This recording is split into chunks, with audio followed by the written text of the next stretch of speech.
పట్నంలో కైలాష్కి చాలా పెద్ద బట్టల దుకాణం ఉంటుంది. తన కుటుంబంలో తన భార్య శాలిని, 2 తమ్ముళ్ళు రాహుల్ ఇంకా రంజన్, ఇంకా ఒక చెల్లెలు తానియా ఉంటారు. కాని కైలాష్ అందరికంటే ఎక్కువగా తన పనివాడు కృష్ణాని ప్రేమిస్తాడు. కృష్ణ తనకి నిజాయితీ గల పనివాడు. అతను కృష్ణాని తన తమ్ముడిగా భావిస్తాడు. కృష్ణ తన యజమాని కైలాష్కి ప్రతి పనిలోనూ తోడుగా ఉంటాడు. కాని కైలాష్ 2 తమ్ముళ్ళు ఏ పని చెయ్యరు. వాళ్లు రోజంతా కైలాష్ డబ్బుల్ని విచ్చలివిడిగా ఖర్చు చేస్తూ ఉంటారు. ఒకరోజు కృష్ణ కైలాష్తో ఇలా అంటాడు. చెన్నయ్య గారు, మీరు రాహుల్ బాబుకి రంజిత్ బాబు గారికి నచ్చ చెప్పండి. మీరు రోజంతా కష్టపడే పనిచేస్తున్నారు, కాని వాళ్ళు మీ కష్టాజితాన్ని సులభంగా ఖర్చు చేస్తున్నారు. అరే కృష్ణ, నేను నీకు ఏమని చెప్పాలి? మా అమ్మ చనిపోయేటప్పుడు నా దగ్గర ఒక మాట తీసుకుంది, వాళ్ళని ఏ విధంగానూ కష్టపెట్టకూడదు అని. అందుకని వాళ్ళని నేను ఏమీ అనలేకపోతున్నాను. కాని అయ్యగారు, ఇలాగైతే మిమ్మల్ని వాళ్ళు నాశనం చేసేస్తారు. లేదు లేదు, నువ్వు అమాయకుడు కృష్ణ. నెమ్మదిగా వాళ్ళిద్దరూ పనిచేయటం నేర్చుకుంటారు. నువ్వేం కంగారు పడకు. సరే, నేను చెప్పే జాగ్రత్తగా విను. నేను ఇవాళ రాత్రికి ఆలస్యంగా ఇంటికి వస్తాను. ఇవాళ వ్యాపారస్తులందరికీ మీటింగ్ ఉంది, నన్ను కూడా అక్కడికి పిలిచారు. సరే చెన్నయ్య గారు, మీరు ఎంత రాత్రి వేళొచ్చినా నేను మీకోసం ఎదురుచూస్తూ ఉంటాను. కాని ఎందుకు అయ్యగారు, మీకు భోజనం వేడి చేసి పెట్టాలి కదా. కృష్ణ మాటలు విని కైలాష్ నవ్వుతూ తన బండిలో ఆఫీస్కి వెళ్లిపోతాడు. మీటింగ్లో అదే పట్నానికి చెందిన మరో పెద్ద వ్యాపారి రాజన్ కూడా కూర్చునుంటాడు. వ్యాపారస్తులందరూ అతని మీద దొంగతనం నేరాన్ని మోపుతారు. మీటింగ్లో కైలాష్ తన వ్యాపారస్తులందరితోనూ, మీరెవరూ కూడా కంగారు పడకండి. దీని గురించి నేను ఒక వారంలో చెప్తాను. ఇక మీరందరూ వెళ్ళి మీ పనులు చేసుకోవచ్చు. మీటింగ్ పూర్తయిన తరువాత రాజన్ కసానా నవ్వుతూ కైలాష్ దగ్గరికి వెళ్లి ఇలా అంటాడు. మీరేమనుకుంటున్నారు కైలాష్ గారు? ఈ వ్యాపారస్తులు నా మీద ఏదైతే నిందన వేశారో అది రైటా రాంగా? ఇందులో ఏముంది రాజన్? వ్యాపారస్తులు అందరి డబ్బులు మీ సీక్రెట్ బ్యాంక్ అకౌంట్లో పెట్టడం జరుగుతుంది. ఒకవేళ అకౌంట్లో నుండి డబ్బులు తగ్గాయంటే ఆరోపణ మీ మీదే పడుతుంది కదా. నేను బ్యాంక్ మేనేజర్తో మాట్లాడాను. వారం రోజుల్లో పూర్తిగా తెలిసిపోతుంది మీ మీద పడిన నింద నిజమా కాదా అనేది. చూడండి కైలాష్ గారు, నేను మీకు అబద్ధం చెప్పడం లేదు. నేను వ్యాపారస్తుల 100 కోట్ల డబ్బులు దొంగిలించాను, ఇది నిజమే. మీరు ఆ వ్యాపారస్తుల ముందు నన్ను నిర్దోషిగా నిరూపిస్తే నేను వాటిల్లో 50 కోట్లను మీకు ఇవ్వడానికి సిద్ధంగా ఉన్నాను. రాజన్ మాటలను విని కైలాష్కి చాలా కోపం వస్తుంది. అతను లాగిపెట్టి రాజన్ని చెంప మీద కొడతాడు. నువ్వు కొంచెమైనా సిగ్గుపడాలి రాజన్. ఇక నేను నిన్ను జైలుకు పంపిస్తాను. ఆ మాట చెప్పి కైలాష్ అక్కడ్నుంచి వెళ్లిపోతాడు. రాజన్ కసానా కోపంతో పళ్ళు కొరుకుతూ, నువ్వు నన్ను జైలుకు పంపించడానికి అసలు నువ్వు ప్రాణాలతో ఉంటేనే కదా. రాజన్ కసానా చాలా తప్పుడు ప్రవర్తన కలిగిన వ్యక్తి. అతను తన గూండాలందర్నీ పిలిపించి, ఇవాళ రాత్రికి మీరు కైలాష్ ఫ్యాక్టరీకి నిప్పంటించండి. నాకు కబురందింది, కాసేపటి క్రితమే కైలాష్ కోట్లు విలువ చేసే సరుకును తన ఫ్యాక్టరీలో పెట్టించాడట. తను ఇంతవరకు తన సరుక్కి ఇన్సూరెన్స్ కూడా చేపించలేదు. ఫ్యాక్టరీ కాలిపోయిన తర్వాత కైలాష్ రోడ్డును పడతాడు. రాజన్ కసానా గూండాలు అదే రాత్రి కైలాష్ ఫ్యాక్టరీకి నిప్పంటిస్తారు. కైలాష్ ఫ్యాక్టరీ కాలి బూడిదైపోతుంది. దాంతోపాటు దానిలోపల ఉన్న కోట్ల రూపాయల సరుకు కూడా. కైలాష్ రోడ్డున పడతాడు. అంత నష్టం జరగడం వల్ల కైలాష్ షాక్కి గురవుతాడు. ఒకరోజు రాత్రి కైలాష్ ఉన్నట్టుండి అనారోగ్యానికి గురవుతాడు. కైలాష్ చెల్లెలు తానియా తన చిన్నన్నయ్యల నంబర్కి కాల్ ట్రై చేసి అలసిపోతుంది. కాని ఎవరూ కూడా తన ఫోన్ని లిఫ్ట్ చేయలేదు. ఇక కైలాష్ దగ్గర వైద్యం చేయించుకోవడానికి కూడా డబ్బులు మిగల్లేదు. కాసేపట్లో కృష్ణ కొంత డబ్బు తీసుకొస్తాడు. డాక్టర్కి చూపించిన తర్వాత కైలాష్ తన నౌకరు కృష్ణతో, కృష్ణ, నీ దగ్గర ఈ డబ్బులు ఎక్కడి నుంచి వచ్చాయి? నా దగ్గర 1 రూపాయి కూడా లేదు. నువ్వెవరినైనా అప్పటికి తీసుకొచ్చావా? లేదయ్య గారు, మీ ఆరోగ్యం ఎప్పుడైతే పాడైందో అప్పుడు నేను రంజన్ బాబు జేబు నుండి కొంత డబ్బు తీసుకున్నాను. ఆయన తన జేబులో డబ్బులు పెట్టుకోవడం నేను చూశాను. కృష్ణ ఆ మాట చెప్తాడో లేదో అంతలో కైలాష్ 2 తమ్ముళ్ళు కోపంగా వచ్చి, ఇతను దొంగతనం చేశాడానయ్యా? నీకు అసలెంత ధైర్యం? నా జేబులో నుంచి డబ్బులు తీస్తావా? అయ్యగారి ఆరోగ్యం ఉన్నట్టుండి పాడైపోయింది, అందుకనే నేను మీ జేబుల నుండి డబ్బులు తీసుకున్నాను. నా దగ్గర అంత డబ్బులేమీ లేవు ఈయన వైద్యానికి ఖర్చు పెట్టడానికి. ఇక మీదట నా జేబులో చేయి పెట్టావంటే ఇంకంతే. మీరేం మాట్లాడుతున్నారు రంజన్ బాబు? అయ్యగారికి అంతా బాగున్నప్పుడు మీరు ఆయన సంపాదనని 2 చేతులా ఖర్చు పెట్టేశారు. ఇవాళ ఆయనకు టైం బాగలేనప్పుడు ఆయన వైద్యానికి కూడా మీరు డబ్బు ఖర్చు పెట్టలేను అంటున్నారా? నేను నా కళ్ళతో చాలాసార్లు చూశాను మీ అన్నయ్య జేబులో నుంచి మీరు డబ్బులు తీయడం. ఎప్పుడు నేను దాని గురించి అయ్యగారితో చెప్పినా సరే ఆయన ఎప్పుడూ కూడా నవ్వుతూ వదిలేసేవారు. నా మీద చాడలు చెబుతావా దొంగ వెధవా? రంజన్ కృష్ణాని చెంపదెబ్బ కొడతాడు. అయ్యగారు, వీళ్ళు నన్ను కొడుతున్నారు. మీరు వీళ్ళని ఎందుకు ఏమీ అనడం లేదు? నువ్వు దొంగతనం చేసావు కృష్ణ. ఇప్పుడే నువ్వు మా ఇంట్లో నుండి వెళ్ళిపో. మీరేం మాట్లాడుతున్నారు అయ్యగారు? మీరు నన్ను అనుమానిస్తున్నారా? నేను కేవలం మీ వైద్యం కోసమే రంజన బాబు జేబులో నుండి డబ్బులు తీశాను. అవును, కానీ నీకు దొంగతనం చేయడానికి అంత ధైర్యం ఎక్కడి నుంచి వచ్చింది? కాస్త ఆరోగ్యం పాడైందంతే. నేనేమి చావలేదు కదా. ఇప్పుడే నా ఇంట్లో నుండి వెళ్ళిపో. కైలాష్ కృష్ణాని ఇంట్లో నుంచి మెడపట్టి బయటికి గెంటేస్తాడు. కృష్ణ తన కళ్లల్లో కన్నీళ్లు నింపుకుని, నేను వెళ్తున్నాను. మళ్ళీ ఎప్పుడు నేను ఈ ఇంట్లో అడుగు పెట్టను అయ్యగారు. అయ్యగారు, రంజన్ బాబు నా చెంప మీద కొట్టినప్పుడు నాకు అంత బాధగా అనిపించలేదు. కానీ మీరు నన్ను బయట గెంటితే నేను అది తట్టుకోలేకపోతున్నాను. ఇవాళ నేను ఈ ప్రపంచాన్ని అర్థం చేసుకున్నాను. పెద్దంటి నౌకరు ఎంత మంచివాడైనా సరే అతన్ని ఎప్పుడూ తన యజమాని తన కాళ్ల కింద తొక్కేస్తాడు. ఆ మాట చెప్పి కృష్ణ కైలాష్ ఇంటి నుండి బయటికి వెళ్ళిపోతాడు. అతను కోపంతో ఫుట్పాత్ మీదకి వెళ్లి ఏడవటం మొదలు పెడతాడు. అప్పుడే ఒక వ్యక్తి పరిగెత్తుకుంటూ అతని దగ్గరికి వచ్చి పడిపోతాడు. ఆ వ్యక్తి చాలా దారుణంగా ఆయాసపడుతూ ఉంటాడు. అతని శరీరంలో నుంచి రక్తం వస్తూ ఉంటుంది. నీకేమైంది? నీకు బుల్లెట్ తగిలినట్టుందే. ఆ వ్యక్తి ఒక చిన్న సీసాని, ఒక పెద్ద ఫైల్ని కృష్ణకిచ్చి, నేనొక సైంటిస్ట్ని. నా వెనక కొంతమంది వెంటపడుతున్నారు. నువ్విక్కడి వ్యక్తిలా లేవు. పల్లెటూరుకు చెందిన వ్యక్తిలా ఉన్నావు. కానీ ఇదేంటిది? ఈ బాటిల్లో ఉన్నది నేను తయారు చేసిన ఒక ఫార్ములా. దీంతో నువ్వు వజ్రాలను పండించొచ్చు. ఈ ఫైల్లో దాని ఫార్ములా కూడా రాసింది.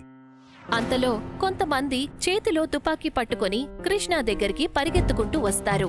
కృష్ణ అక్కడ్నుంచి పారిపోతాడు. తిన్నగా తన ఊరికి చేరుకుంటాడు.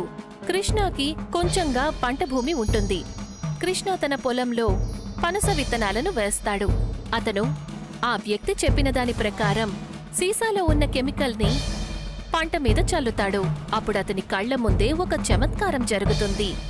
చెట్లకి వజ్రాల పనస పళ్ళు కాస్తాయి. అది చూసి కృష్ణ సంతోషంతో పిచ్చివాడవుతాడు. అదే సమయంలో వాళ్ళమ్మ కూడా అక్కడికి వెళ్తుంది. అమ్మా, చూసావా? ఇప్పుడు నేను కొన్ని రోజుల్లోనే ధనవంతుడినైపోతాను. ధనవంతుడినైన తర్వాత నేను అందరికంటే ముందు అయ్యగారికి సమాధానం చెప్తాను. ఎందుకంటే ఆయన కూడా నన్ను దొంగ అన్నారు. నిజానికి నేను ఆయన కోసమే దొంగతనం చేశాను. కృష్ణ మాటలకి వాళ్ళమ్మ నవ్వుతూ ఇలా అంటుంది. నాకు కైలాష్ గురించి చాలా కాలంగా తెలుసు బాబు. నువ్వు చిన్నవాడిగా ఉన్నప్పుడు తను నిన్ను ఎంతో ప్రేమగా ఇక్కడ్నుంచి తీసుకువెళ్లాడు. పాపం తను నిన్ను ఎందుకు ఇంట్లో నుంచి తరివేశాడంటే అతనిప్పుడు పేదవాడైపోయాడు. అతని తమ్ముడు రంజన్ తన కళ్ల ముందే నిన్ను చెంపదెబ్బ కొట్టడం అతను తట్టుకోలేకపోయాడు. అందుకే నీ కాళ్ల మీద నువ్వు నిలబడాలి అని ఇంట్లో నుంచి బయటికి గెంటేశాడు.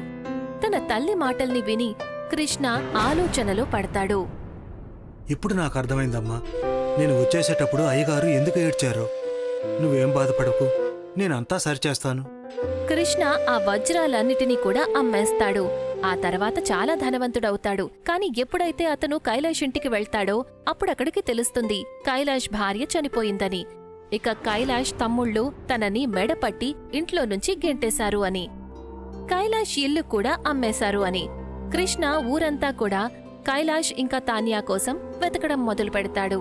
అలా వెతుకుతూ అతను కైలాష్ ఫ్యాక్టరీకి వెళ్తాడు. ఫ్యాక్టరీలోని ఒక పాత పనివాడు కృష్ణతో ఇలా అంటాడు.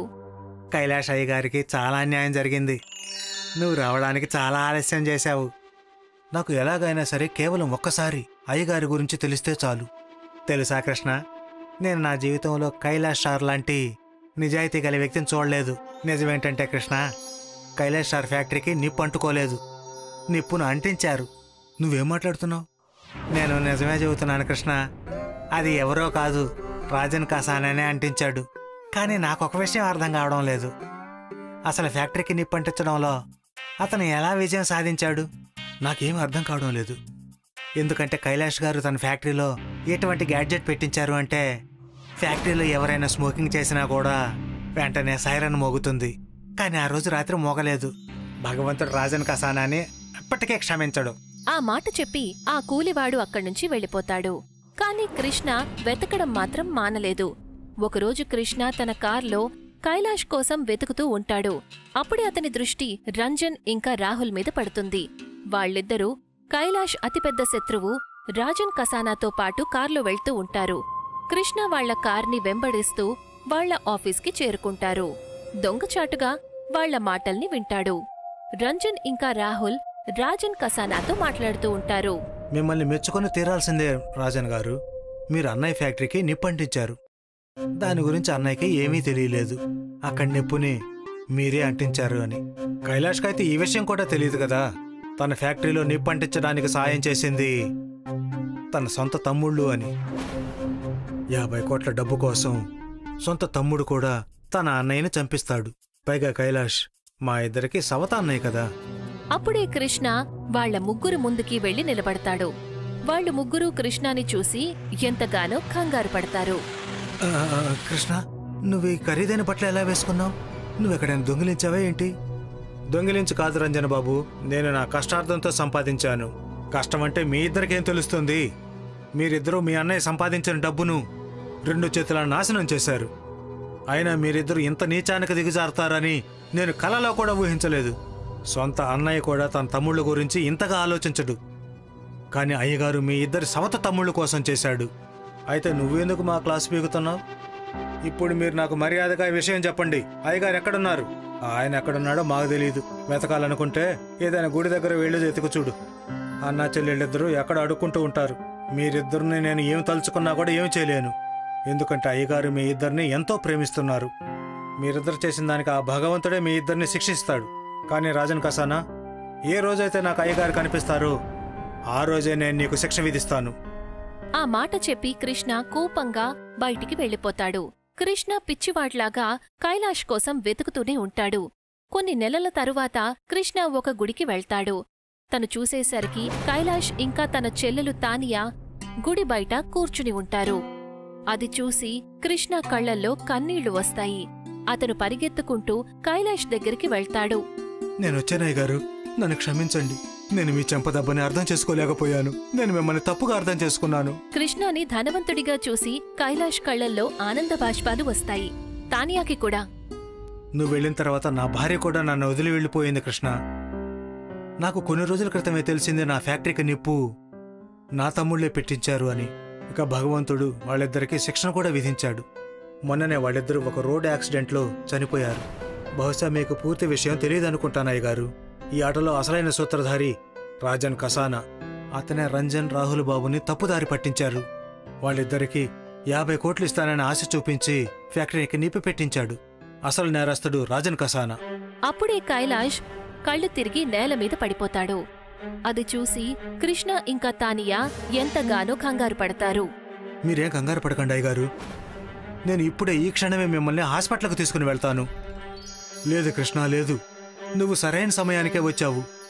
నిజానికి నాకు క్యాన్సర్ ఉంది. ఇక నేను బ్రతకను. కానీ నేను పోయిన తర్వాత తానియాని నువ్వే చూసుకోవాలి. తనని పెళ్లి చేసుకో. రాజన్ కసానాని వదలొద్దు. ఆ మాట చెప్పి కైలాష్ ప్రాణాలు వదిలేస్తాడు. కృష్ణ కైలాష్కి అంతిమ సంస్కారాలు చేస్తాడు.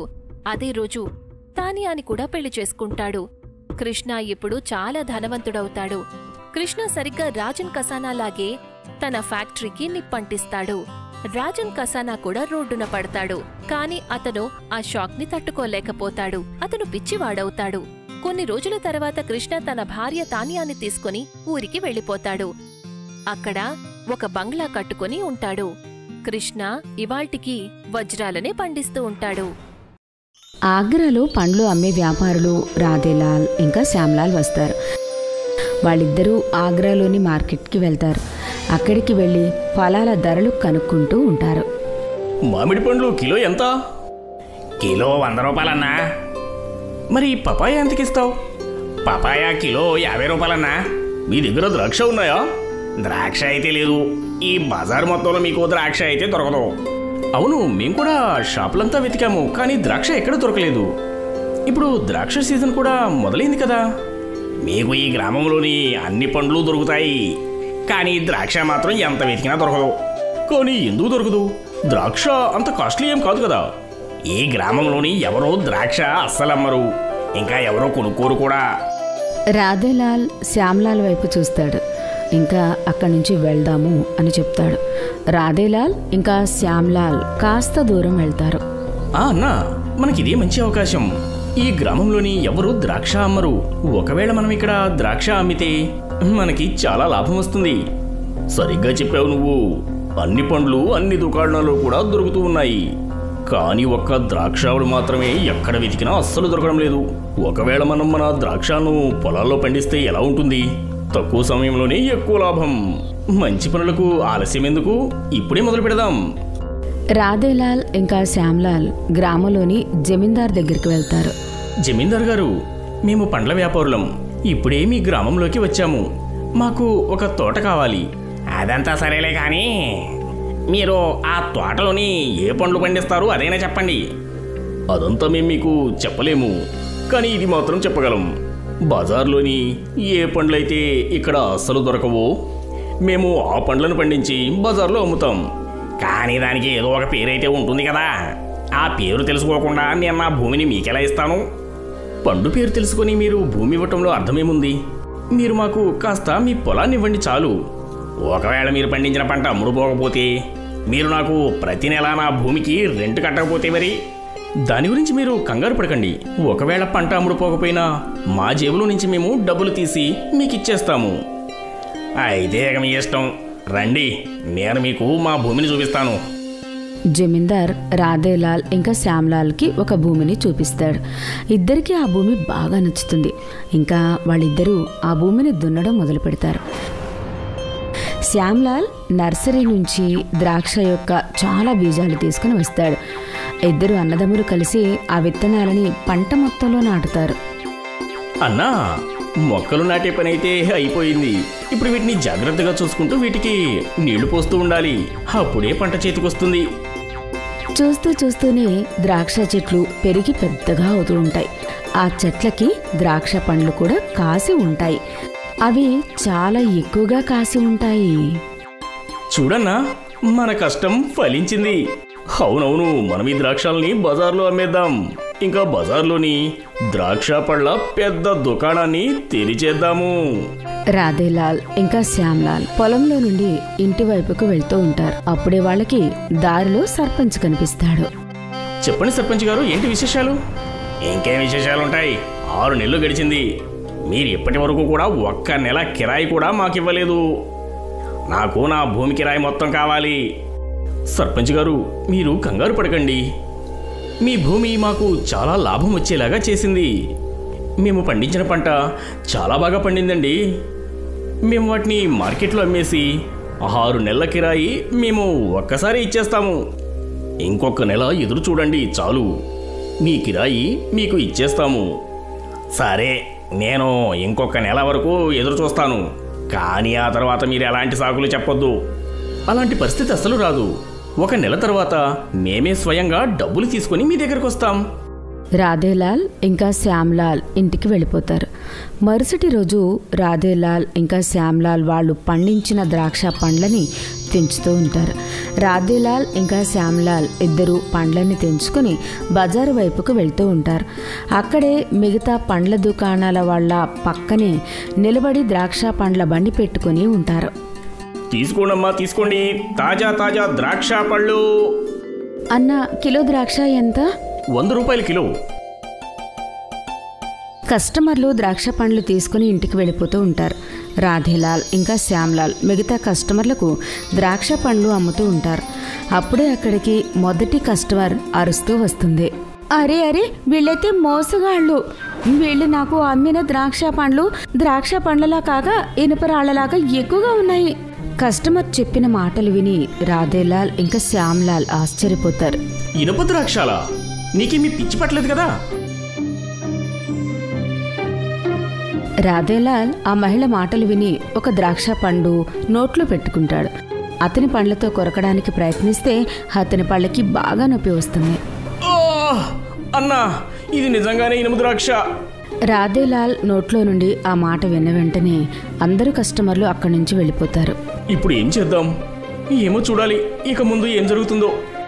రాధేలాల్ ఇంకా శ్యామ్లాల్ ఇద్దరూ ఆ ద్రాక్ష పండ్ల బండిని పట్టుకుని ఇంటి వైపుకు వెళ్తూ ఉంటారు. అప్పుడే వాళ్ళకి దారిలో సర్పంచ్ కనిపిస్తాడు. ఓహో, అయితే ఎక్కడున్నారా మీరిద్దరూ? 1 నెల సమయం అడిగారు మీరు, ఇప్పటికీ 2 నెలలు అయింది. నాకు నా డబ్బులు ఇప్పుడే కావాలి. చూడండి సర్పంచ్ గారు, మనం పండించిన పంట ఒక్కటి అమ్ముడుపోలేదు. మేము మీకు డబ్బులు ఎక్కడి నుంచి ఇవ్వాలి? అదంతా నాకు అవసరం లేదు. నాకు నా డబ్బులు కావాలి అంతే. నువ్వు ఎక్కడి నుంచైనా తెచ్చుకో, అదంతా నాకెందుకు? నువ్వే అన్నావు కదా ఒకవేళ అమ్ముడు పోకపోతే నా జేబులో నుంచి ఇస్తాను అని. అన్నాము, కానీ మా దగ్గర ఉన్న డబ్బులన్నీ పంట పండించడంలోనే ఖర్చు అయిపోయాయి. మాకు ఇంకాస్త సమయం ఇవ్వండి. మేము మీ డబ్బుల్ని వడ్డీతో సహా మొత్తం ఇచ్చేస్తాం. సరే, నేను మీకు 10 రోజుల సమయం ఇస్తున్నాను. ఒకవేళ మీరు నాకు డబ్బులు ఇవ్వకపోతే నేను నా పొలంలో ఉన్న మీ పంట మొత్తాన్ని పీకి బయటపడేస్తాను. అర్థమైందా? రాధేలాల్ ఇంకా శ్యామ్లాల్ ఇద్దరూ చాలా కంగారు పడతారు. ఇద్దరూ గ్రామంలోని ఒక ముసలాయన దగ్గరికి వెళ్తారు. బాబాయ్, మేం పండించిన ద్రాక్ష పళ్ళన్నీ ఇనప పళ్ళయ్యాయి. మాకు అర్థం కావడం లేదు ఇప్పుడు అసలు మేమేం చేయాలి అని. బాబు, ఇదంతా ముసలి నక్క పెట్టిన శాపం. ఏ నక్క? చాలా సంవత్సరాల క్రితం ఒక నక్క భోజనం కోసం వెతుకుతూ ఈ గ్రామానికి వచ్చింది. అది అక్కడ చాలా పెద్ద ద్రాక్ష తోటని చూసింది. అది ద్రాక్ష పళ్ళు తినడానికి చెట్టు ఎక్కడానికి ప్రయత్నించింది, కానీ అది అక్కడ దాకా చేరుకోలేదు. గ్రామం వాళ్ళు దాన్ని బాగా ఎక్కిరించారు. అందుకే ఆ నక్క ఒక శాపాన్ని పెట్టింది. అది ఎలాగైతే ఈ ద్రాక్ష పళ్ళను తినలేకపోయిందో దాని ప్రకారంగా ఈ గ్రామ ప్రజలు కూడా ద్రాక్ష పండు తినలేరని, ఇక ఆ ద్రాక్ష పళ్ళన్నీ ఇనుములా మారతాయని. ఈ శాపానికి మనం ఏం చేయాలి? ఒకవేళ వీరు పాత ద్రాక్ష పండ్ల చెట్టు నుంచి ద్రాక్ష పండ్లు తీసుకుని వెళ్ళి ఆ నక్కకి తినిపిస్తే శాపం దూరమవుతుంది. సరే, మేము అలాగే చేస్తాం. రాధేలాల్ ఇంకా శ్యామ్లాల్ ఆ పాత ద్రాక్ష పండ్ల చెట్టు దగ్గరికి వెళ్తారు. అక్కడ ద్రాక్ష పండ్లను తెంపి అడవి వైపుకు వెళ్తూ ఉంటారు. అక్కడ చూడు, అక్కడ నక్క కనిపిస్తుంది. శ్యామ్లాల్ ఆ నక్క దగ్గరికి వెళ్తాడు. ఇంకా దాని ముందు ఆ ద్రాక్ష పండ్ల గుత్తిని వేస్తాడు. నక్క ద్రాక్ష పండు తింటుంది. దాని ద్రాక్ష పండు తిన్న వెంటనే ఆగ్రా గ్రామానికి తగిలిన శాపం కూడా దూరమైపోతుంది. ఇప్పుడు రాధేలాల్ ఇంకా శ్యామ్లాల్ పండించిన ద్రాక్ష పండ్లు అన్నిటినీ బజార్లో అమ్ముతారు. ద్రాక్ష పండ్లన్నీ రాధేలాల్ ఇంకా శ్యామ్లాల్ ఆగ్రాలో ఒక పెద్ద దుకాణం తెరుస్తారు. నితిన్కి కొత్తగా పెళ్లి జరిగింది. అతను రేఖాతో కలిసి పాటకాపూర్ నగర్లో ఉండడానికి వచ్చాడు. రేఖ బాగా చదువుకున్న తెలివైన అమ్మాయి. కానీ నితిన్ చిన్నప్పటి నుంచే చదువు మానేయడం వల్ల అతనికి ఎక్కడ ఒక్క మంచి ఉద్యోగం దొరకడం లేదు. ఇంకా అతను పప్పు దుకాణం నుండి దుప్పట్లు తీసుకుని సైకిల్ మీద పెట్టుకుని గ్రామాలకి తిరిగి అమ్మేవాడు. ఎప్పుడూ సైకిల్ మీద అన్ని గ్రామాలకి తిరుగుతూ దుప్పట్లు ఇంకా రగ్గులు అమ్మేసరికి గ్రామ ప్రజలెవ్వరూ నితిన్కి మర్యాద ఇచ్చేవారు కాదు. ఇవన్నీ విషయాలకి రేఖ చాలా బాధపడుతుంది. మీరు ఈ పని ఎందుకు వదిలిపెట్టకూడదండి? నాకు అస్సలు నచ్చడం లేదు. మీరు గల్లీ గల్లీ తిరిగి ఇలా అమ్మడం. కానీ నాకు వేరే ఏ పని రాదు. నేను ఏం చేయాలి? నాకు అదంతా తెలీదు. మీరు ఈ పని మాత్రం వదిలిపెట్టండి. ఇంకా ఏదైనా పని చేయడం మొదలుపెట్టండి. ఆ పని చేయడంలో నేను మీకు సహాయం చేస్తాను. అయ్యో భార్యామణి, నేను సైకిల్పై దుప్పట్లు అమ్మటం ఒకవేళ మానేస్తే మనం ఏమి తినాలి? ఇంకా ఏం వేసుకోవాలి? మరి నువ్వు బాగా చదువుకున్నావని, చాలా తెలివైనదానివని నాకు తెలుసు. కానీ నీ సంపాదన పైన నేను ఆధారపడాలని అనుకోవడం లేదు. అది నేను చాలా సిగ్గుపడే విషయం. రేఖ ఎంతలా చెప్పినా కూడా నితిన్ తన మాటలు వినకుండా దుప్పట్లు ఇంకా రగ్గులు సైకిల్ మీదే అమ్ముతూ ఉండేవాడు. ఒకరోజు పప్పు నితిన్ని దుప్పట్లు ఇంకా రగ్గులు తీసుకుని వెళ్ళడానికి ఒప్పుకోలేదు. అరే నితిన్, ఇవాళ నుంచి నువ్వు నా షాపులోని దుప్పట్లు తీసుకెళ్ళి అమ్మాల్సిన అవసరం లేదు. నువ్వు నీ ఇంట్లో కూర్చో. కానీ సార్, మీరు అలా ఎందుకంటున్నారు? నేనేం తప్పు చేశాను? ఎందుకంటే నువ్వు గ్రామానికి తిరిగి వెళ్ళి దుప్పట్లు అమ్ముతుంటే నా దగ్గరకు చాలా కంప్లైంట్స్ వస్తున్నాయి. అయినా కానీ నాకు ఒక మనిషి దొరికాడు ఈ దుప్పట్లు ఇంకా రంగులు అమ్మడానికి. అతను వాటిని అమ్మేసి నీకన్నా ఎక్కువ ఆదాయం ఇస్తున్నాడు. నేనసలు ఏం తప్పు చేశాను సార్? ఒకవేళ మీరు అలా చేస్తే నేనేం చెయ్యాలి? ఈ పని తప్ప వేరే పని చేయలేను. నాకసలు వేరే పని కూడా రాదు, ఇంకా వేరే పని కూడా దొరకదు. ఇందులో నేను నీకు ఎలాంటి సాయం చేయలేను. నీ పని నువ్వు చూసుకో. నితిన్ బాధపడుతూ కంగారు పడుతూ అతని ఇంటికి తిరిగి వెళ్ళిపోతాడు. ఇంటికి వెళ్ళి అతను జరిగిన విషయమంతా అతని భార్యకి చెప్తాడు. ఏం పర్వాలేదండి, నేను మీకు ముందే చెప్పాను ఈ పనిని మీరు వదిలిపెట్టండి అని. మీరు అప్పుడే నా మాటలు విని ఉంటే ఇలా జరుగుండేది కాదు కదా. నువ్వు సరిగ్గా చెప్పావు రేఖ. ఆ రోజు నేను నీ మాటలు విని ఉండాల్సింది. నితిన్ నిరాశగా కూర్చోవడం చూసి రేఖ నితిన్ కోసం కీర్ తీసుకుని వచ్చి, నేను మీకు ఇష్టమైన కీర్ తయారు చేశానండి, అది తిని మీరు హ్యాపీగా ఉండండి. ఏది కాస్త రుచి చూపించు, ఎలా ఉందో. నితిన్ రేఖ దగ్గర నుండి కీర్ తీసుకుని తింటాడు. అప్పుడు అతనికి ఒక ఆలోచన వస్తుంది. అతను కీర్ వ్యాపారం చెయ్యాలి అనుకుంటాడు. అరే రేఖ, నీకొక మాట చెప్పనా? మనం కీర్ వ్యాపారం చేస్తే ఎలా ఉంటుంది? నువ్వు ఇంత బాగా కీర్ చేస్తావు కాబట్టి మనం వ్యాపారం పెడితే అసలు ఎలా ఉంటుంది? కాస్త డబ్బు అవసరం ఉంటుంది, కానీ మనకు మంచి లాభం వస్తుంది. మీరు కూడా నా మనసులో ఉన్న మాట చెప్పారు. నేను చాన్నాళ్ల నుంచి అనుకుంటున్నా మనిద్దరం కలిసి వ్యాపారం చేద్దామని. మన దగ్గర కొన్ని డబ్బులున్నాయి. ఆ డబ్బులతో ఈ వ్యాపారం మొదలు పెట్టొచ్చు. రేపటి నుంచే మనం కీర్ తయారు చేసి అమ్మడం మొదలు పెడదాం. ఇంకా మరుసటి రోజే రేఖ ఇంకా నితిన్ కలిసి కీర్ దుకాణం తెరుస్తారు. మొదటి రోజే వాళ్ళకి చాలా బాగా సంపాదన జరుగుతుంది. అందరూ చాలా ఇష్టంగా కీర్ తిని నితిన్కి డబ్బులిచ్చి వెళ్లేవారు. మన ఆలోచన పనిచేసినట్లుంది. నేను జీవితంలో మొదటిసారిగా ఏదైనా చెయ్యాలి అని అనుకున్నాను, అందులో విజయం పొందాను. భగవంతుడి దయ వల్ల మనకు లాభం ఇలానే పెరుగుతూ ఉండాలి. మరి మీతో పాటు నేను ఉన్నాను కదా. సరే, ఇంకా మీరు వెళ్లి పాలు తీసుకుని రండి. మనం రేపటి నుంచి అన్ని సామాన్లు ఏర్పాటు చేసుకోవాలి. నితిన్ పాలు తీసుకుని రావడానికి రమేష్ దుకాణానికి వెళ్తాడు. రమేష్ దుకాణానికి వెళ్ళగానే అతను చూస్తాడు, అక్కడ అతని పాత యజమాని పప్పు కూడా ఉంటాడు. అతను రమేష్కి మంచి మిత్రుడు. ఒరే నితిన్ అన్నా, రా, ఇవాళ నీకు ఎన్ని పాలు కావాలి? అది నాకు 20 లీటర్ల పాలు కావాలి. 20 లీటర్ల పాలా? అదేంటి? అదేం లేదు పప్పు గారు, నేను మరియు నా భార్య పాలతో ఖీర్ తయారు చేసి అమ్మడం మొదలుపెట్టాం. అలా చెప్పి నితిన్ పాలు తీసుకుని ఇంటికి వెళ్ళిపోతాడు. కాని ఈ విషయాన్ని పప్పు జీర్ణించుకోలేకపోతాడు. అతను రమేష్తో కలిసి కుట్ర పన్నుతూ ఉంటాడు. ఎందుకో పనికిరానివాడు నాకే పొగరు చూపిస్తున్నాడు. కొన్ని రోజుల ముందు వీడిని నేను పనిలో నుంచి తీసేశాను. ఇవాళ నా ముందే వీడు ఇంత పొగరు చూపిస్తున్నాడు. ఇద్దరు భార్యాభర్తలు బాగా కష్టపడుతున్నారు. ముందు 5 లీటర్ల పాలతోని ఖీర్ తయారు చేసేవాళ్ళు, ఆ తరువాత 10, ఇప్పుడేమో 20 లీటర్లు. రోజు రోజు నా పాల వ్యాపారం అయితే వీళ్ళ ద్వారా బాగా నడుస్తుంది. పప్పు రమేష్ నోటి నుండి నితిన్ని పొగడ్డం విని తట్టుకోలేకపోతాడు. అయితే నువ్వు కేవలం పాలే అమ్ముతావా? ఇంకేమైనా చేయాలనుకుంటున్నావా? నువ్వు స్వయంగా ఖీర్ తయారు చేసి అమ్మడం వ్యాపారం మొదలుపెట్టు. నేను నీకు డబ్బులిస్తాను. నాకు కూడా ఒక పనికిరాని కొడుకున్నాడు. వాడికి కూడా ఈ మధ్య ఏ పని లేదు. వ్యాపారంలో వాడు నీకు కాస్త సహాయం చేస్తాడు. నీ ఆలోచన అయితే బాగానే ఉంది, దానికి నేను ఒప్పుకుంటాను. కానీ వచ్చిన లాభంలో చెరి సగం తీసుకోవాలి మరి. పప్పు అలా చెప్పగానే రమేష్ అతని మాటలను ఒప్పుకుంటాడు. ఇంకా అతను పప్పు కొడుకు రాజుతో కలిసి ఒక పెద్ద కీర్ షాప్ని తెరుస్తాడు. ఇంకా వ్యాపారం చేస్తూ ఉంటాడు. దుకాణం అయితే చాలా పెద్దగా ఉంటుంది, కానీ ఒక్క కస్టమర్ కూడా వచ్చేవారు కాదు. దానికి ఆశ్చర్యపోయి రమేష్ ఇలా అంటాడు, ఇవాళ ఎక్కువ మంది కస్టమర్స్ రాలేదు. వాళ్ళు ఖచ్చితంగా ఆ నితిన్ షాపులోనే కొంటూ ఉంటారు. మనమైతే వాళ్ళకి పాల సప్లై కూడా ఆపేశాము. అయినా కూడా అతని దుకాణం ఇంత బాగా ఎలా నడుస్తుందంటావు? అయితే మనం గ్రామం మొత్తం ఒకటి ప్రచారం చేద్దాము. నితిన్ తయారు చేసే ఖీర్లోని ఏదో కలుపుతున్నాడు అని, దాంతో శరీరానికి హాని కలుగుతుందని మనం ప్రచారం చేద్దాము. ఒప్పుకోవాల్సిందే. నువ్వు ఖచ్చితంగా మీ నాన్న పప్పు కొడుకువే. నీకు మంచి అనిపిస్తే అదే చెయ్యి. రాజు అలానే చేస్తాడు. అతని మిత్రులతో కలిసి గ్రామమంతా ఇలా ప్రచారం చేస్తాడు. నితిన్ దుకాణంలో కీర్ కల్తీ అని గ్రామమంతా ఈ విషయం నిప్పులాగా అంటుకుపోతుంది. జనాలు నితిన్ దుకాణానికి రావడం మానేశారు. అది చూసి నితిన్ మళ్లీ కంగారు పడుతూ ఉంటాడు. ఇంకా బాధపడుతూ తను భార్యతో ఇలా అంటాడు. ఇది ఖచ్చితంగా ఆ రాజు మరియు పప్పు చేసిన పని.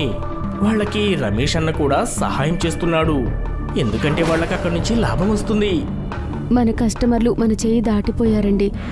తెలీదు ఇలా ఎవరు ప్రచారం చేస్తున్నారో మన మీద. నా దగ్గర ఒక ఉపాయం ఉంది. మనం గ్రామం అంతా ప్రచారం చేస్తే మనం మట్టితో కీర్ తయారు చేస్తున్నామని. మిట్టి ఖీర్నా? అదేంటి? నేను మీకు అర్థమయ్యేలా చెప్తాను. జనం అనుకుంటున్నారు ఈ కీర్లో మనం ఏదో కలుపుతున్నామని. మనం గట్టిగా చాటింగ్ చేస్తూ ఆ కీర్ గురించి ప్రచారం చేద్దాం. ఇంకా ప్రతి చోట పోస్టర్లు ఇంకా ప్రచారాలు చేద్దాం. ఇంకా ఒక మట్టి గిన్నెలో వాళ్ల ముందే కీర్ తయారు చేసి చూపిద్దాం. దానివల్ల మన ప్రచారం జరుగుతుంది, ఇంకా మన దుకాణము నడుస్తుంది. అయితే ఇంకా ఆలస్యం ఎందుకు? నేను దీన్ని ప్రచారం చేయడానికి ఇప్పుడు నుంచే మొదలు పెడతాను. రేఖ చెప్పినట్టే నితిన్ గ్రామమంతా ప్రచారం చేయడం మొదలుపెట్టాడు. గ్రామమంతా మట్టి కీర్ గురించే మాట్లాడుకుంటూ ఉంటారు. దూరం నుంచి ఆ కీర్ని చూడడానికి చాలా మంది వస్తారు. జనాలందరూ ఆ కీర్ని చూసి ఆశ్చర్యపోతారు. ఇంకా నితిన్ దుకాణం నుండి కీర్ కొనుక్కొని తింటారు. జనాలు అంత ఇష్టంగా కీర్ తినడం చూసి రేఖ ఇలా అంటుంది. ఈ కీర్లో మట్టి గుణాలన్నీ ఉన్నాయి. ఈ కీర్ శరీరానికి చాలా పోషకాలు ఇస్తుంది, ఇంకా మనకి బలాన్ని కూడా ఇస్తుంది. దానితో పాటు కాల్షియం ఇంకా విటమిన్ కూడా ఇస్తుంది. అరే భార్యమణి, ఆఖరికి నీ తెలివితేటలు భలే పనిచేశాయి. ఏంటండి మీరు? రేఖ ఇంకా నితిన్ల వ్యాపారం ముందు కన్నా రెట్టింపు అవుతుంది. ఇంకా అదే కారణం వల్ల రమేష్ అతని దుకాణాన్ని మూసేయాల్సి వస్తుంది. పప్పు ఇంకా అతని కొడుకు రాజు నవ్వడమే మర్చిపోయారు. ఇంకా ఇక్కడ నితిన్ ఇంకా రేఖ ఇద్దరు భార్యాభర్తలు ఆనందంగా ఉంటారు. ఈ కథ రీమా ఇంకా తన భర్త కపిల్ది. ఒక పెద్ద సిటీలో రీమా కపిల్తో కలిసి మాలలు ఇంకా దండలు అమ్మే పని చేస్తూ ఉండేది. రీమాల అందమైన మాలలు ఇంకా బొకేలు ఆ సిటీ మొత్తంలో ఎవరూ తయారు చేసేవారు కాదు. రీమా సర్వగుణ సంపన్నురాలు. కానీ లాక్డౌన్ సమయంలో రీమా ఇంకా కపిల్ వాళ్ళ గ్రామం ఖరగ్పూర్కి రావాల్సి వస్తుంది. ఖరగ్పూర్ గ్రామం హారాలు, మాలలు, పువ్వులు ఇంకా డెకరేషన్ సామాను అమ్మడంలో చాలా ఫేమస్. అరే నువ్వు చెప్పినట్లే మనం ఈ గ్రామానికి వచ్చాం, కానీ ఇప్పుడు ఏం చేద్దాం? నువ్వు చూసావా, ఈ గ్రామంలో పూల దుకాణాలు చాలానే ఉన్నాయి. సిటీలో కొన్ని ఎక్కువగా ఉన్నాయి. అయితే ఏంటి, మన దుకాణం మనం ఎలా తెచ్చుకుంటామో వాళ్ళు కూడా అంతే. ఇక్కడ చాలా దుకాణాలున్నాయి, అందులో ఇది కూడా ఒకటవుతుంది.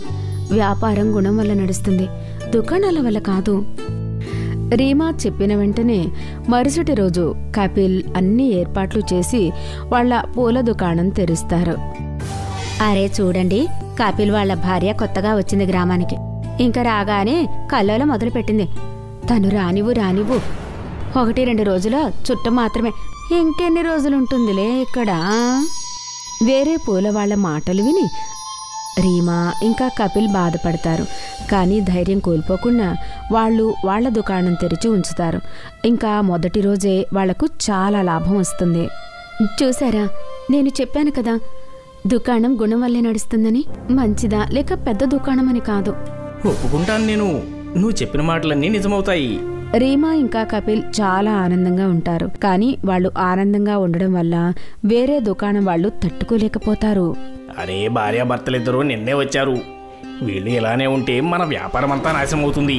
మనం ఈ ఊరు వదిలిపెట్టి వెళ్ళాలి. వాళ్ళ ప్రత్యేకత ఏంటి అంటే వాళ్ళ పూలు చాలా తాజాగా ఇంకా సువాసనగా ఉంటాయని. వీళ్ళ దుకాణంలో పూలకి ఏదైనా కెమికల్ కలపాలి, ఇంకేంటి మరి. ఉదయాన్నే కపిల్ అతని దుకాణం కోసం అడవిలో పూలు తీసుకుని రావడానికి వెళ్ళినప్పుడు అక్కడ అమిత్ అతని దుకాణంలో పూలకి కెమికల్ కలపాలని అనుకుంటాడు. కానీ అప్పటికే ఖరగ్పూర్లో అందరికన్నా పెద్ద పూజారి పనివాళ్లకు ఒక అనౌన్స్మెంట్ ఇస్తారు. వినండి వినండి వినండి, ఖరగ్పూర్ గ్రామం చాలా ప్రమాదంలో ఉంది. పూజారి కొడుకు కౌశల్ గారికి ఆరోగ్యం అస్సలు బాలేదు. ఇంకా పూజారి గారు చెప్పారు, ఆయన కొడుకుని ఎవరైతే బాగు చేస్తారో వాళ్ళకి బంగారు నాణాలు బహుమతిగా ఇవ్వబడతాయి అని. మేము అన్ని రకాలుగా ప్రయత్నించి చూశాము, అన్ని రకాల వైద్యాలు చేయించాము. మీ అందరికీ ఒకటే విన్నవిస్తున్నా, నా కొడుకుని బాగు చేసిన వాళ్ళకి ధనాన్ని ఎక్కువగా ఇస్తాను. వాళ్ళని చూసి అమిత్ కెమికల్ కలపలేదు. కానీ అమిత్ మనస్సులోని పూజారి మాటలు విని చాలా ఆనందపడతాడు. అరే పూజారి వాళ్ళ కొడుకుని బాగు చేసి వాళ్ళ ఆస్తి అంతా నేను అడిగేస్తాను. ఇంకా నా చెత్త వ్యాపారాన్ని ఆపేస్తాను. మనసులో లడ్డూలు నింపుకోకు, పని మీద ధ్యాస పెట్టు.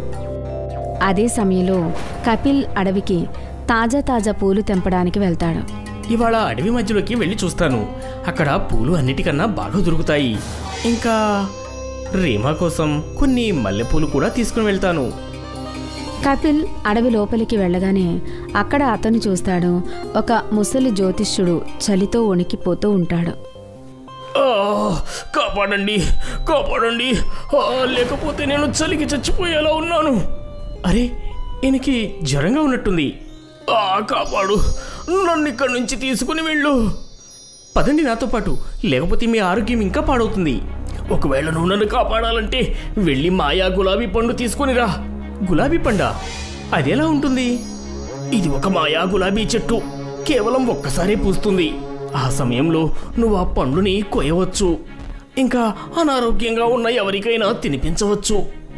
ఈ మాయా గులాబీ పండు చెట్టు ఎక్కడుంది? గురువుగారు నాకు చెప్పండి, మీ ప్రాణాల కోసం దాన్ని తీసుకొస్తాను. గ్రామంలోని నల్ల పర్వతం వెనకాల కాళీమాత గుడి ఉంది కదా, ఆ పర్వతం పైన చెట్టు ఉంది. ఆ గులాబీ పండ్లను ఒక వ్యక్తి ఒక్కసారే తేగలడు. ఆ తరువాత ఆ చెట్టు ఎవ్వరికీ పనికిరాదు. సరే ఇక్కడే ఉండండి, నేను వెళ్ళి దాన్ని తీసుకొస్తాను. కపిల్ అతని ప్రాణాలను లెక్క చెయ్యకుండా గులాబీ పూలను తీసుకుని రావడానికి ఆ చెట్టు దగ్గరికి వెళ్తూ ఉంటాడు. గుడి ఇంకా పర్వతం దారిలో కపిల్ చాలా జాగ్రత్తగా వెళ్లాల్సి వస్తుంది. అనిపిస్తుంది ఆ చెట్టు ఇదేమోనేని. ఇన్ని సంవత్సరాలుగా వ్యాపారం చేస్తున్నాను, నాకసలు ఈ చెట్టు గురించి తెలియనే లేదు. కపిల్ ఆ చెట్టు దగ్గరికి వెళ్ళిన వెంటనే అతను చూస్తాడు, అక్కడ గులాబీ చెట్టు నుండి ఒక పండు కింద పడి ఉంటుంది. ఆ పండును తీసుకుని అతను నేరుగా ఆ జ్యోతిష్యుడి దగ్గరికి వెళ్తాడు. నేను రావడానికి ఆలస్యమైతే కాలేదు కదా? ఇవాళ దుకాణంకు కూడా నాకు చాలా నష్టం జరిగింది. నేను ఇక్కడ ఇరుక్కుపోయాను. ఇవ్వు, నాకు ఆ పండు ఇవ్వు. ఇదిగో తీసుకోండి, తర్వాత మీ ఆరోగ్యం ఖచ్చితంగా బాగవుతుంది. జ్యోతిష్యుడు ఆ గులాబీ పండ్లు తిన్న వెంటనే అతని ఆరోగ్యం బాగైపోతుంది. అరే నా కళ్ళు ఏం చూస్తున్నాయి? నేను నమ్మలేకపోతున్నాను. ఇదంతా నిజమా? నీకు చాలా ధన్యవాదాలు బాబు. నువ్వు లేకపోతే నేను ఈరోజు ఏమైపోయేవాడినో. భగవంతుడు నీకెప్పుడూ మంచి చేస్తాడు. కానీ ఒకటి గుర్తుపెట్టుకో, నువ్వు ఆ గులాబీ చెట్టు దగ్గరికి నీ స్వార్థం కోసం వెళితే నీ పరిస్థితి చాలా ఘోరంగా అవుతుంది. ఆ చెట్టు స్వార్థం ఉన్న మనిషిని అస్సలు వదిలిపెట్టదు. దానివల్ల కళ్ళు కనిపించకుండా పోతాయి. జ్యోతిషుడికి వీడ్కోలు చెప్పి కపిల్ అతని భార్య దగ్గరికి వెళ్తాడు. ఇంకా తనకి జరిగిన విషయం అంతా చెప్తాడు. ఒకవేళ ఈ విషయం నిజమైతే మనం చాలా అదృష్టవంతులం. అదేలా? గ్రామంలోని పూజారి కొడుకు ఆరోగ్యం చాలా పాడైంది. ఎవరైతే తన ఆరోగ్యం బాగు చేస్తారో వాళ్లకు ఆయన చాలా బహుమతులు ఇస్తారంట. పిల్లాడిని బాగు చేస్తే బహుమత? ఇదెక్కడి విషయం? నాకు బహుమతి ఇవ్వకపోయినా నేను అతన్ని బాగు చేస్తాను. కానీ అది ఎలా సాధ్యమవుతుంది? మీరే చెప్పారు కదా, జ్యోతిషుడు ఆ చెట్టులో పండుని జీవితంలో ఒక్కసారి ఒక వ్యక్తి కోయగలడని. నేను నీకు దారి చూపిస్తాను, నువ్వు వెళ్ళి దాన్ని కోసుకునిరా. పిల్లాడి ప్రాణాలు కాపాడడం మనకు చాలా మంచిది. బహుమతి తర్వాత ఆలోచిద్దాం. నువ్వు ఇప్పుడే బయలుదేరి వెళ్ళు ఆ గులాబీ పండ్లు తీసుకురావడానికి. ఆ సమయంలో కపిల్ ఇంకా రీమా మాటలు అమిత్ వింటాడు. ఇంకా అతను వాళ్లకన్నా ముందు వెళ్ళాలి అని ఏర్పాటు చేసుకుంటూ ఉంటాడు. ఇంకా ఆ ఖాళీ పర్వతం దగ్గర గులాబీ పండ్ల చెట్లను వెతకడానికి బయలుదేరుతాడు. ఇప్పుడు భలే ఉంటుంది. నేను ఆ గులాబీ చెట్టు పండుని తీసుకుని వెళ్ళి ఆ పండు తిరిగి కొడుకు ప్రాణాలు కాపాడతాను. అతని ఆస్తి మొత్తం కొట్టేస్తాను, ధనవంతుడవుతాను. అమిత్ ఆ గులాబీ చెట్టు పండు తెంపిన వెంటనే అందులో నుండి ఒక శబ్దం వస్తుంది. అత్యాశ ఉన్నవాడా, కపటం ఉన్నవాడా, నీ అత్యాశతోని ఈ చెట్టు వైపుకి నువ్వు చూసావు కదా, దాని పరిణామం నువ్వు అనుభవించాల్సిందే. అరే అరే, నా కళ్ళెందుకు మండుతున్నాయి, నాకేమీ కనిపించడం లేదు. అయ్యో భగవంతుడా, నాకు ఇదంతా అసలు ఏం జరుగుతుంది? అప్పుడే అక్కడికి వెనక నుండి రీమా వస్తుంది. అమిత్ అక్కడే ఉండడం చూసి తను ఆశ్చర్యపోతుంది. అమిత్ అన్నయ్య, మీరు ఇక్కడేం చేస్తున్నారు? ఇంకా మీ కళ్ళు ఇంత ఎర్రగా అయిపోయాయి. ఏం చెప్పాలి రీమా చెల్లి, నేను అత్యాశతోని గుడ్డివాడినయ్యాను ఆ చెట్టు వల్ల.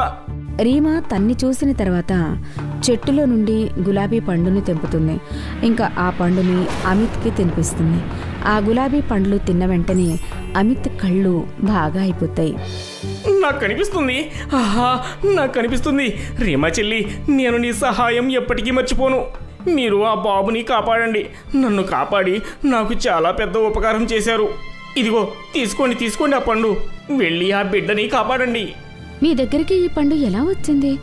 ఈ పండును కోసిన తర్వాతనే గుడ్డివాడినయ్యాను. దానికి ప్రాయశ్చిత్తం చేసుకోవాలి కదా. రీమా అమిత్ దగ్గర నుంచి ఆ గులాబీ పండ్లని తీసుకుంటుంది. ఇంకా దాన్ని తీసుకుని వెళ్ళి పూజారి వాళ్ళ కొడుకుకి అంటే కుషాల్కి తినిపిస్తుంది. కుషాల్ గులాబీ పండ్లు తిన్న వెంటనే బాగా అయిపోతాడు. నీ ఉపకారం నేను జీవితాంతం మర్చిపోలేను. చెప్పు, నీకేం కావాలి? మాకు మీ దగ్గర నుంచి ఏం అవసరం లేదు. కేవలం మీ పెద్ద గుడికి వెళ్ళే మాలలు ఇంకా పూలు మా దగ్గర నుండి తీసుకోండి చాలు. అదే మాకు పెద్ద విషయం. రీమా నిజాయితీ ఇంకా మంచితనం చూసి పూజారి చాలా ఆనందపడతాడు. రీమా ఇంకా కపిల్ వాళ్ళ జీవితం ఖరగ్పూర్లో చాలా ఆనందంగా జీవిస్తూ ఉంటారు.